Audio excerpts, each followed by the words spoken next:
Hello बच्चों, कैसे हैं आप सब बढ़िया है। आज चैप्टर 1 एवं 2 का भाग 5 है। इसके पहले आप शुद्ध पदार्थ पढ़े हैं। शुद्ध पदार्थ में उसके 2 भाग होते हैं, जिसमें आप फर्स्ट भाग को आपने पढ़ लिया है वीडियो 4 में, भाग 4 में। लेकिन याद रखिएगा, उसमें आपने तत्व को पढ़ा। तत्व के कितने भाग हुए? 3 भाग हुए, धात, अधात एवं उपधात, उसका भी आपने अध्ययन किया। आज अब उसके नंबर 2 में भाग करेंगे। भाग 2 था यौगिक। यौगिक किसे कहते हैं? ये शुद्ध पदार्थ का ही भाग है। अभी तक आप शुद्ध पदार्थ का ही अध्ययन कर रहे हैं, समझ रहे हैं? तब आगे चलें। लेकिन याद रखिएगा, उसको पढ़ने से पहले आप ये जिस वीडियो में आप देख रहे हैं भाग नंबर 5 में, इसके पहले भाग 4 के देख करके आएंगे, तभी आपको समझ में आएगा, नहीं तो समझ में नहीं आएगा। लेकिन याद रखिएगा, इसके पहले आप पढ़े थे तत्व। तत्व किसे कहते हैं? आपने देखा कि समान प्रकार की परमाणुएं जब मिल करके किसी अणु का निर्माण करती हैं तो उसे क्या कहते हैं? तत्व कहते हैं। ये आपने अभी तक अध्ययन किया है। लेकिन याद रखिएगा, समान प्रकार की परमाणुएं मिल करके जब अणु का निर्माण करेंगे उसे क्या कहेंगे? तत्व कहेंगे। लेकिन जस्ट जब यौगिक के विषय में पढ़ेंगे आप, कंपाउंड के विषय में, जब 2 या 2 से अधिक भिन्न भिन्न परमाणुएं निश्चित अनुपात में मिल करके किसी अणु का निर्माण करती हैं तो उसे क्या कहते हैं? यौगिक कहते हैं। आइए देखते हैं। आप देखिएगा, हमने आपको इसके पहले बता रखा है कि परमाणु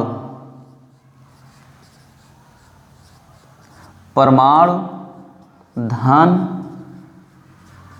परमाणु, ये दोनों जब मिलेंगे ग्रुप मिल करके एक अणु का निर्माण करेंगे, अणु बनाएंगे। जब आप तत्व को पढ़े थे तो हमने ये बता रखा था, जब समान प्रकार के परमाणु मिलेंगे, मिल करके जिस अणु का निर्माण करेंगे उसे तत्व कहते हैं। लेकिन यहाँ पर क्या हुआ? समान प्रकार के परमाणु नहीं हैं, 2 या 2 से अधिक भिन्न भिन्न परमाणु हैं, लेकिन निश्चित अनुपात में ही बनेंगे, उसे आप क्या कहेंगे? यौगिक कहते हैं। कहेंगे कैसे? ये देखिएगा, ये हाइड्रोजन है, हाइड्रोजन का संकेत H है। अब देखिए, हम पूरा लिख दे रहे हैं, हाइड्रोजन प्लस ऑक्सीजन। ये हाइड्रोजन है, ऑक्सीजन है। अब हाइड्रोजन का संकेत H है प्लस ऑक्सीजन का संकेत O है। अब ये दोनों मिल करके क्या बनाएंगे? H2O। कहेंगे सर H2O कैसे बन गया? बताएंगे आगे। याद रखिएगा, हाइड्रोजन के समान ही दूसरा हाइड्रोजन नहीं है। हाइड्रोजन के समान न होने की वजह हाइड्रोजन के असमान है, मतलब भिन्न है, अलग है। लेकिन ये जो बनेंगे ना, एक डेफिनेट रेशियो में ही बनेंगे, निश्चित अनुपात में ही बनेंगे। याद रखिएगा, कहने का तात्पर्य, पहले कंपाउंड की डिफिनीशन देखेंगे। लिखेंगे पहले यहाँ पर यौगिक।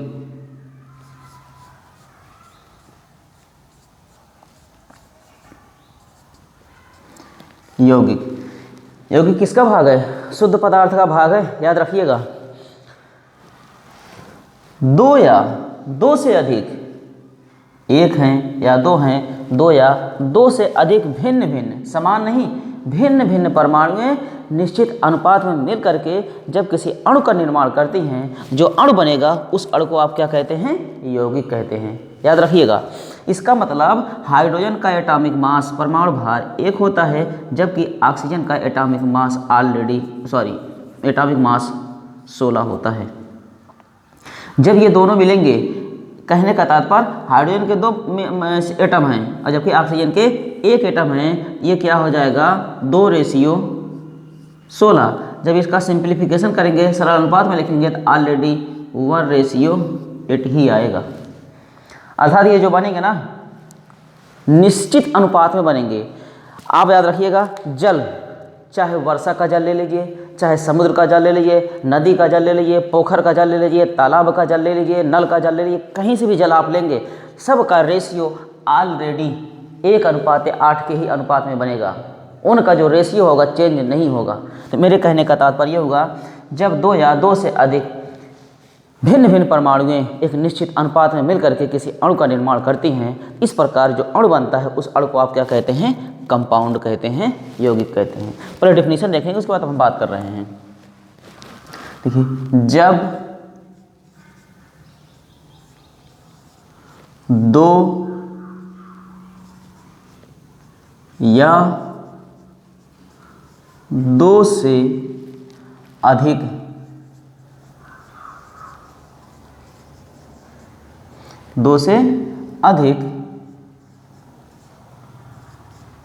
भिन्न भिन्न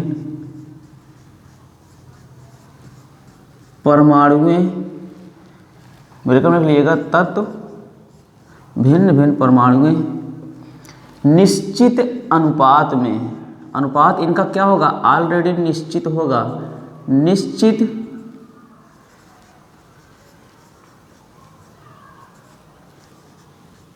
अनुपात में मिल करके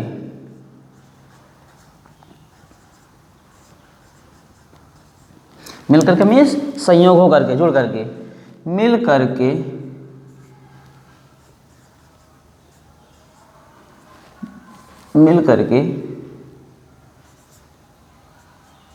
जब किसी अणु का निर्माण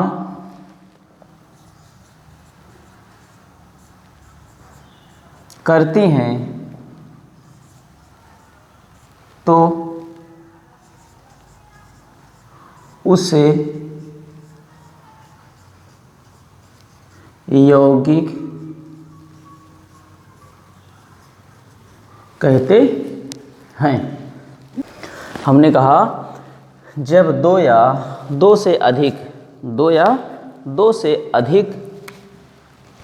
भिन्न भिन्न परमाणुएं, लेकिन याद रखिएगा उनका जो रेशियो होगा, अनुपात होगा, निश्चित होगा, निश्चित अनुपात में मिलती हैं तो बनाती क्या हैं, अणु बनाती हैं, उसे आप क्या कहते हैं, यौगिक कहते हैं। जब दो या दो से अधिक भिन्न भिन्न परमाणुएं निश्चित अनुपात में मिल करके, संयोग करके, जुड़ करके एक दूसरे से रासायनिक क्रिया के फलस्वरूप जिस अणु का निर्माण करती हैं उसे आप क्या कहते हैं, यौगिक कहते हैं। आई बात समझ में। अब यहीं पर दूसरा एग्जाम्पल देखिए, जैसे आप कार्बन प्लस ऑक्सीजन बनाएगा कार्बन मोनोऑक्साइड, ये क्या है, याद रखिएगा इसका नाम है जल कहते हैं सामान्य भाषा में, लेकिन इसका रासायनिक नाम है, आप यहीं लिख लीजिएगा, जल का रासायनिक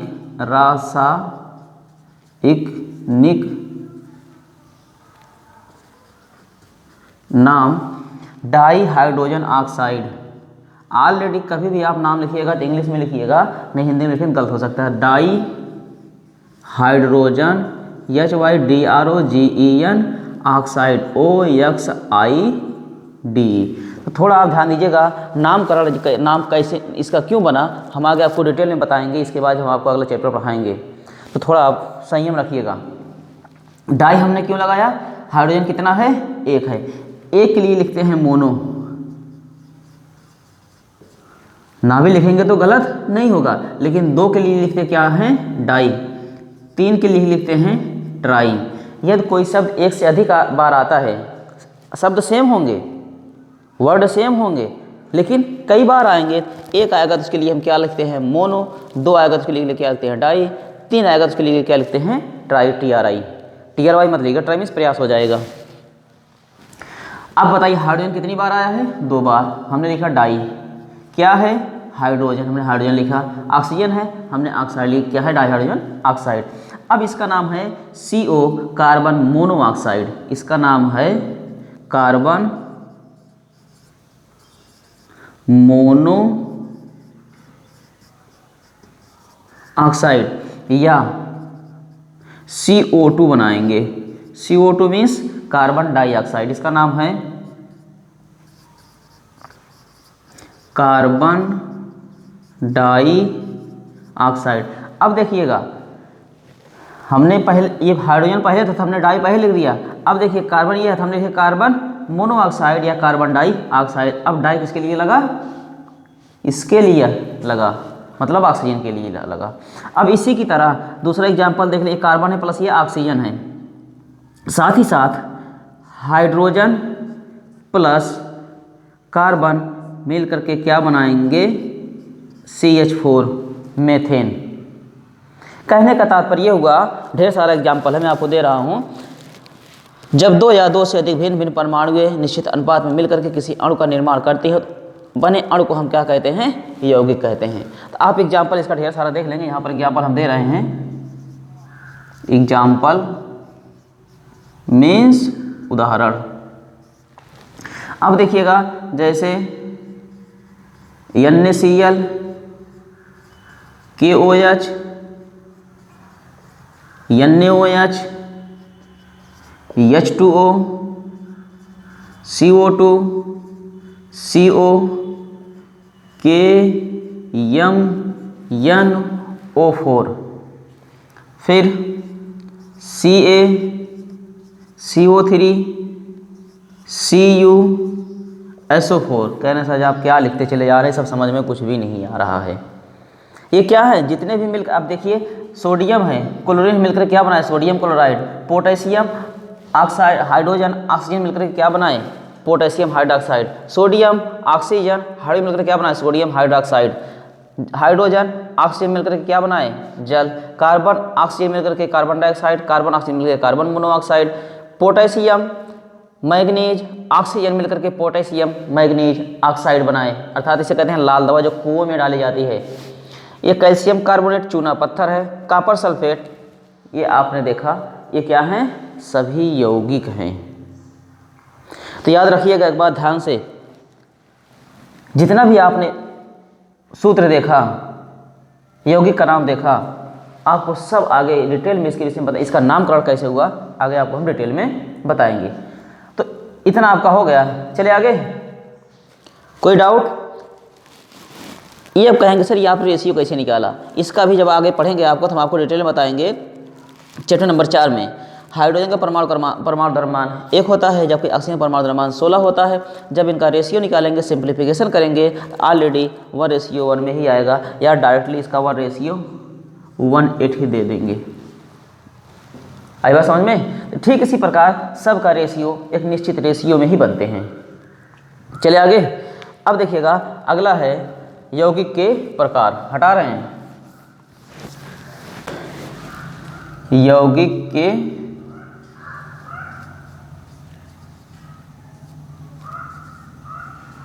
प्रकार, टाइप्स ऑफ कंपाउंड। देखिए, यौगिक 2 प्रकार के होते हैं।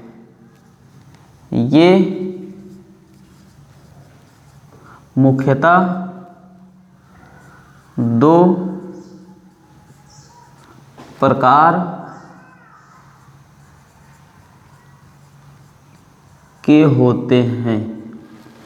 नंबर 1 आपको बता चुके हैं, कार्बनिक यौगिक।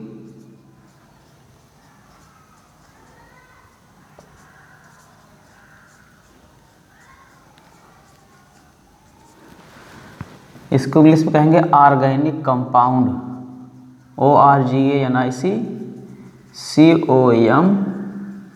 COMPOUND, organic compound. दूसरा है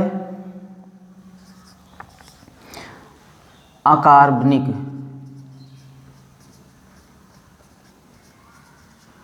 अकार्बनिक यौगिक। इसे कहेंगे, ये जी है, क्यों मत पढ़िएगा भाई, इन ऑर्गेनिक कंपाउंड। डैश लगाएं, इसका मतलब कंपाउंड यहाँ भी है। ऑर्गेनिक कंपाउंड या इनऑर्गेनिक कंपाउंड। तो आगे चलें, नंबर 1 की बात करते हैं। नंबर 1,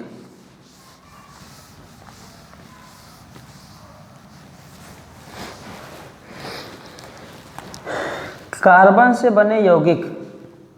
डायरेक्टली एक सिंपल लैंग्वेज में, कार्बन से बने यौगिक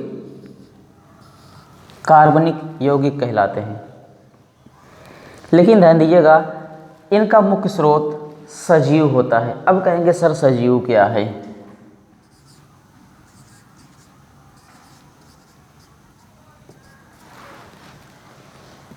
जैसे जितने भी एनिमल हैं, जीव जंतु हैं, सभी क्या हैं? सजीव हैं।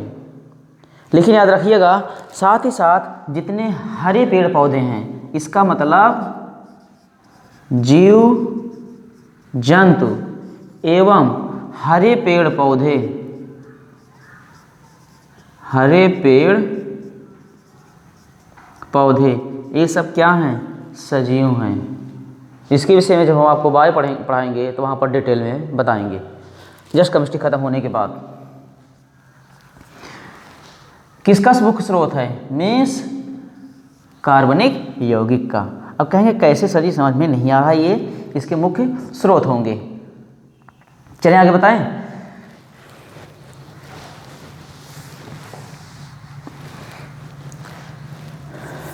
देखिए इसमें लिखिएगा कार्बन के वे यौगिक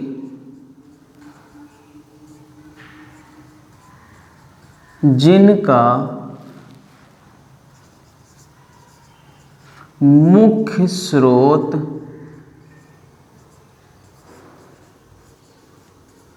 सजीवों, ब्रैकेट में जीव जंतु एवं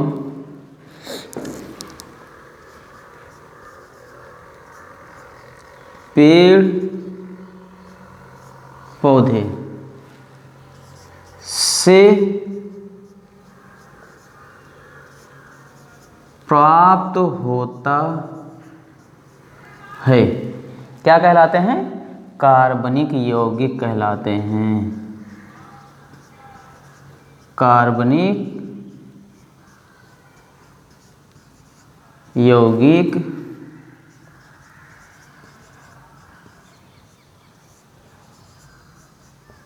कहलाते हैं। कहें सर जरा एग्जाम्पल के द्वारा आप समझाइए। देखिए जैसे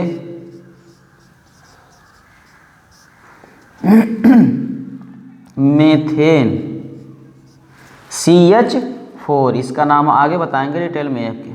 मेथेन, मेथेन याद रखिएगा सड़े गले मृत कार्बनिक पदार्थों से प्राप्त होते हैं।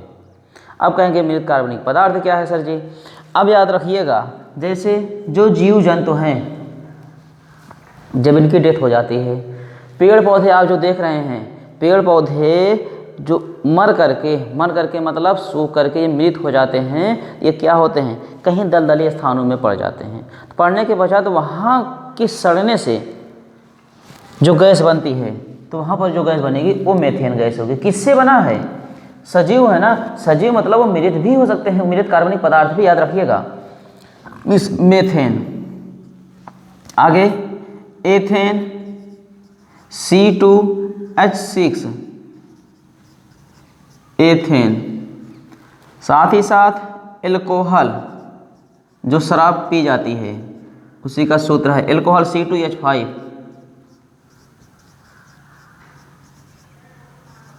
एल्कोहल। अगला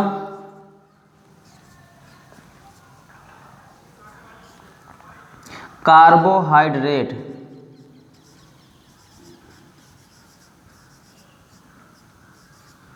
कार्बोहाइड्रेट कहेंगे सर ये क्या है? जैसे आप ग्लूकोज देख रहे हैं ना, ग्लूकोज, फ्रक्टोज, गैलेक्टोज, ये सब क्या है? कार्बोहाइड्रेट हैं। आप चावल खाते हैं ना, उसमें कार्बोहाइड्रेट की मात्रा अधिक होती है, मिठास होती है ना, जितने भी मीठी आलू होता है मिठास होती है ना, कार्बोहाइड्रेट ही है।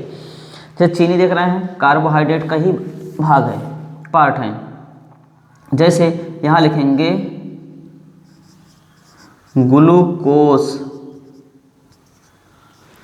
इसका सूत्र होता है ग्लूकोज का C6H12O6 आदि। ये सब क्या हैं? कार्बन से बने यौगिक हैं, अर्थात कार्बनिक यौगिक हैं। आदि लिख लीजिएगा वहाँ। आई बात समझ में? तो अगला देखें आप, नंबर 2 अकार्बनिक यौगिक। हेडिंग होगा अकार्बनिक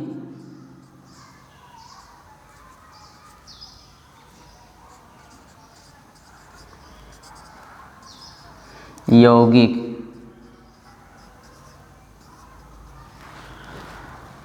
इंग्लिश होगी इनऑर्गेनिक कंपाउंड। याद रखिएगा ए आ मीन्स क्या हो रहा है यार, यहाँ अनुपस्थित, अनुपस्थित या अब्सेंट। इंग्लिश में अब्सेंट, हिंदी में अनुपस्थित। क्या अनुपस्थित भाई? कार्बनिक यौगिक मीन्स कार्बनिक यौगिक।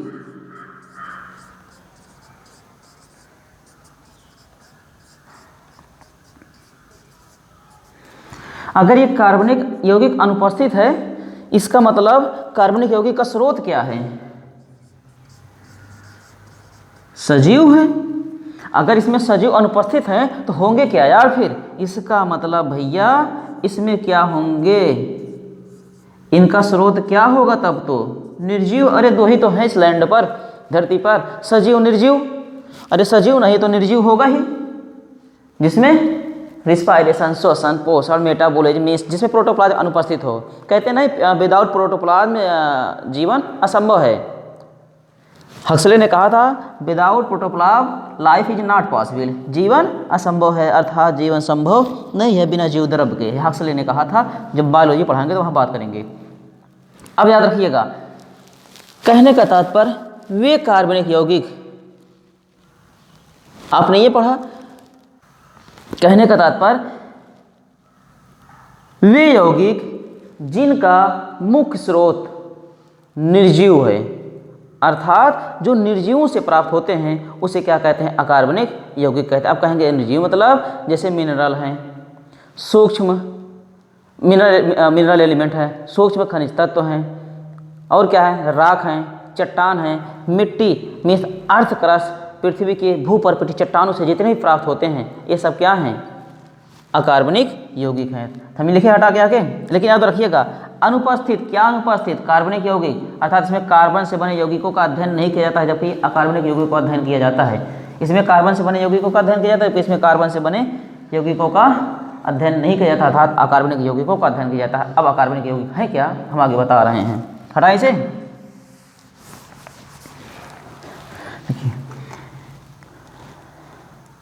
वे यौगिक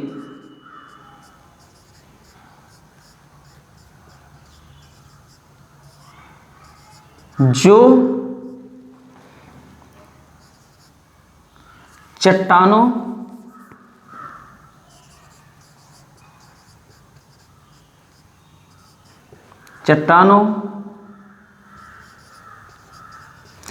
पृथ्वी की भू परपटी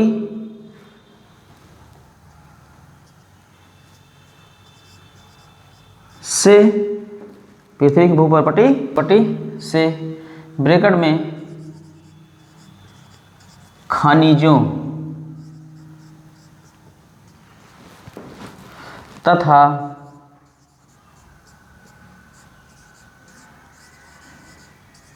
निर्जीव स्रोतों से प्राप्त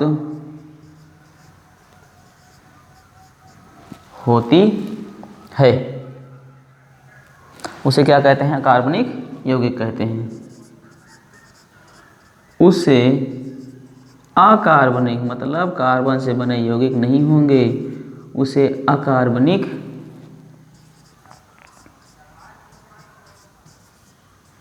यौगिक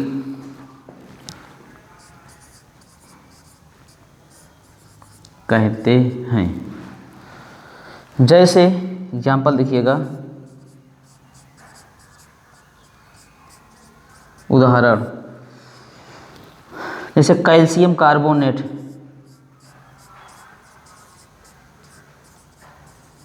कैल्शियम कार्बोनेट का सूत्र है CaCO3। जैसे चूना, बिना बुझा हुआ चूना, कैल्शियम ऑक्साइड, कैल्शियम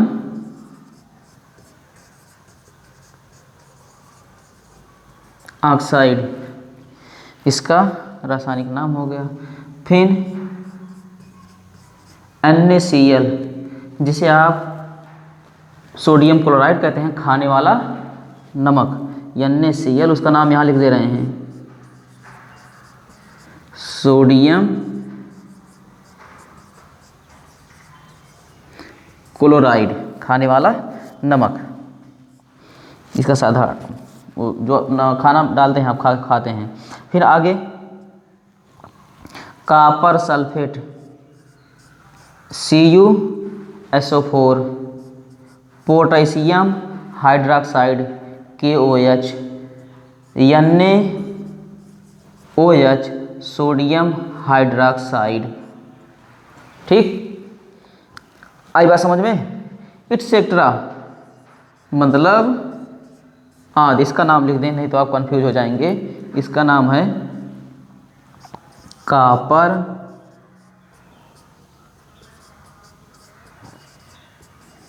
सल्फेट, इसका नाम है पोटेशियम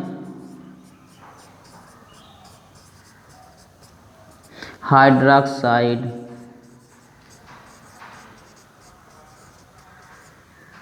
पोटेशियम हाइड्रोक्साइड। इसका नाम है सोडियम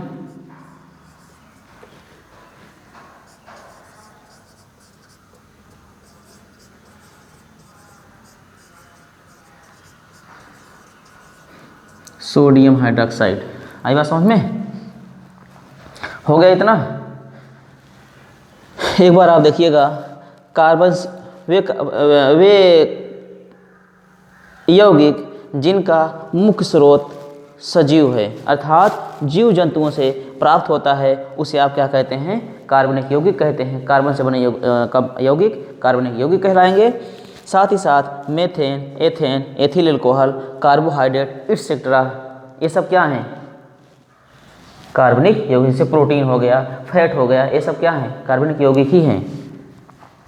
वे यौगिक जो चट्टानों, पृथ्वी के भूपर्पटीय चट्टानों से, खनिजों से अर्थात निर्जीव स्रोतों से प्राप्त होते हैं, उसे क्या कहते हैं? अकार्बनिक यौगिक कहते हैं। अर्थात इनका मुख्य स्रोत क्या है? सजीव है, जबकि इनका मुख्य स्रोत क्या है? कहाँ गया भाई? इनका मुख्य स्रोत निर्जीव है। आपने देखा कैल्शियम कार्बोनेट, चूना पत्थर, कैल्शियम ऑक्साइड, जो बुझा हुआ चूना होता है, NaCl, copper sulphate, potassium hydroxide, sodium hydroxide. अगला लास्ट पॉइंट है, इन नोट में लिखिएगा, हटाएं इसे।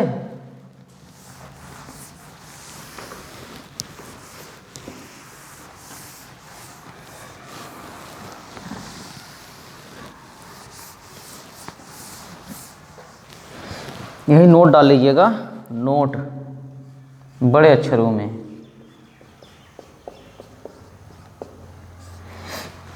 लिखिए इसमें, सभी यौगिक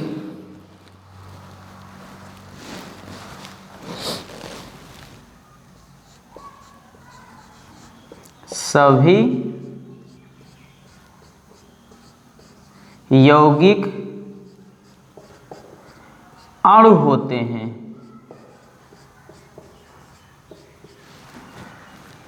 परंतु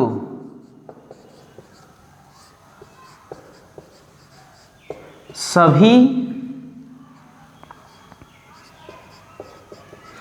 अणु यौगिक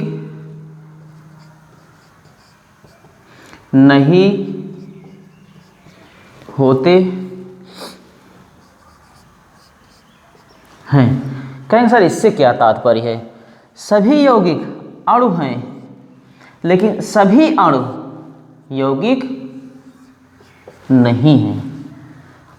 थोड़ा इसके विषय में एग्जाम्पल दे रहे हैं, आप देखिएगा। हम आपको इसके पहले बता चुके हैं कि जैसे H धन H बनाए रहे हैं H2, इसी के साथ C धन O मतलब कार्बन प्लस ऑक्सीजन क्या बना रहे हैं? CO2 या CO। साथ ही साथ Cl धन Cl बना रहा है Cl2। अणु ये भी हैं, अणु ये भी हैं, अणु ये भी हैं। सभी अणु हैं, लेकिन जो समान प्रकार के परमाणुओं से मिल के बने होंगे उसे अणु बने होंगे उसे क्या कहेंगे? तत्व कहेंगे। ये भी तत्व है। लेकिन जबकि ये जो दो समान प्रकार के परमाणुओं से मिल के ना बने, भिन्न भिन्न परमाणुओं से मिल करके एक निश्चित अनुपात में बने हों, उसे क्या कहते हैं? यौगिक कहते हैं। मेरे कहने का तात्पर्य ये हुआ। फिर मैं कह रहा हूँ सभी यौगिक अणु होते हैं, सभी यौगिक अणु होते हैं, परंतु सभी अणु ये क्या है? यौगिक नहीं है। ये क्या है? यौगिक नहीं है। परंतु सभी अणु यौगिक नहीं होते हैं, लेकिन ये सब तत्व हैं, जबकि ये क्या है? यौगिक हैं। आई बात समझ में? बस आज इतना ही। वीडियो कैसा लगा कमेंट बॉक्स में ज़रूर बताइएगा। धन्यवाद।